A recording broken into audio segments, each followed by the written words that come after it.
Despite the universe's best efforts to crush the will of humanity under its heel as we collectively beg for mercy, 2020 ended up being a pretty decent year for video games. Sure, Cyberpunk tripped on its own hype and impaled itself on the sharpened spike of poor decisions, but prior to that there were plenty of titles that allowed us to escape from the horrors of reality. So here they are, the abbreviated reviews top 5 games I played in 2020. Number 5. Star Renegades. This highly stylistic turn-based RPG caught my eye with its cool pixel art animations featuring slashing, zapping, blasting, and backflip crashing giant robot enemies across the battlefield. Thankfully, the game provided more than just pretty dancing pixels, though.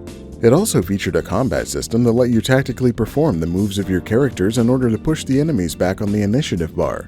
Instead of just trying to manage hit points and mana while slapping enemies as hard and as fast as your hands would allow, you had to work toward doing all the damage you could while preventing deadly enemies from unleashing their worst on your squad's collective asses.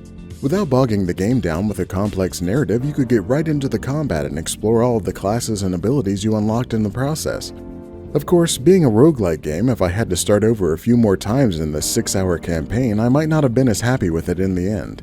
But that didn't happen, so who cares? Number 4. Super Mario 3D All-Stars. Most of my appreciation for this triple re-release of classic 3D Mario games is for Super Mario Galaxy, which may now be one of my favorite Mario games of all time. Yet this collection provided a solid way to experience all 3 of these Mario adventures.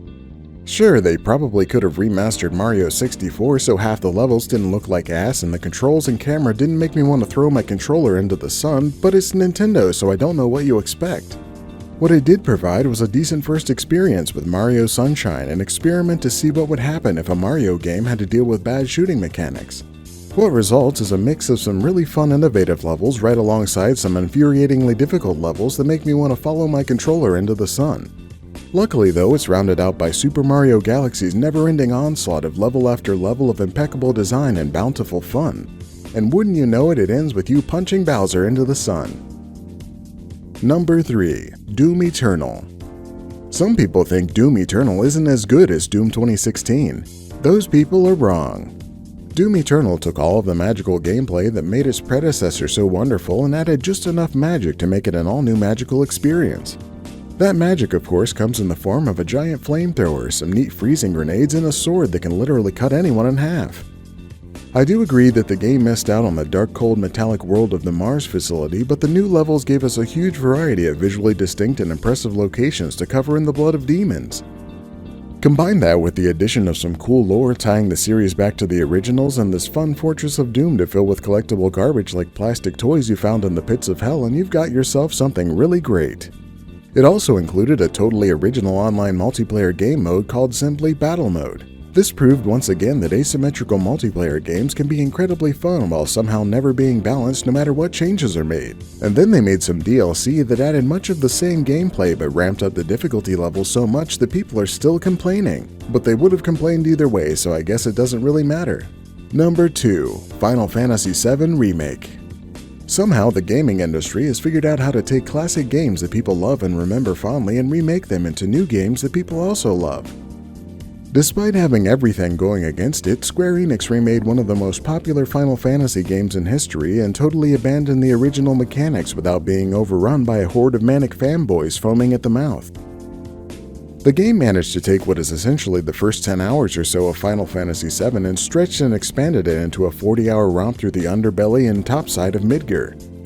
The transition to a battle system more akin to modern Final Fantasy games ended up being well executed and provided a whole new skill level to the original RPG format.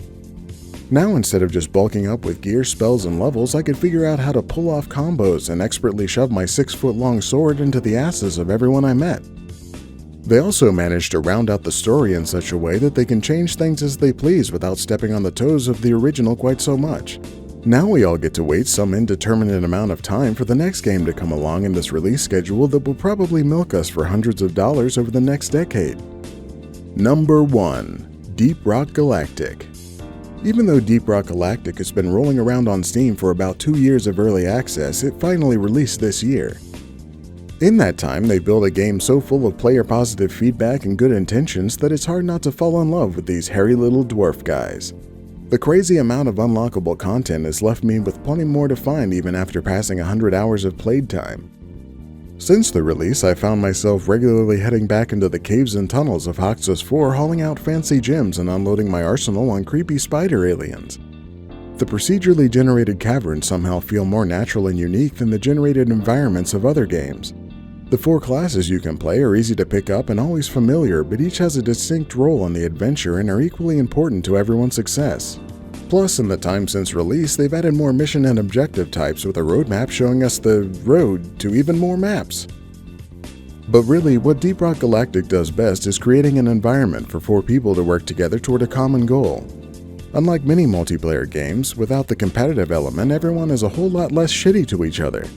The whole community around this game is so positive, it's rare to see it mentioned at all without someone chiming in with a "rock and stone" and every minor in earshot joining in.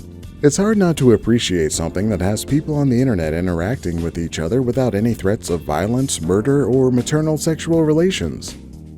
And there you have it, folks, the top 5 games I played in 2020. There might be better games out there I haven't played, but I haven't played them, so they don't count. Feel free to tell me how much you agree with this or hate me for not including your favorite game in the comments. Since the year has ended, I should say thank you to you guys for sticking with me for the 50 videos I've made this year. It doesn't seem like 50 videos, but I counted and now I feel like I should find a better hobby. Regardless, 2021 will bring with it more videos and maybe even more unabbreviated reviews, so keep your wits about you because they could be coming at you anytime. And always remember, if you like game reviews that aren't really game reviews, then you might like abbreviated reviews.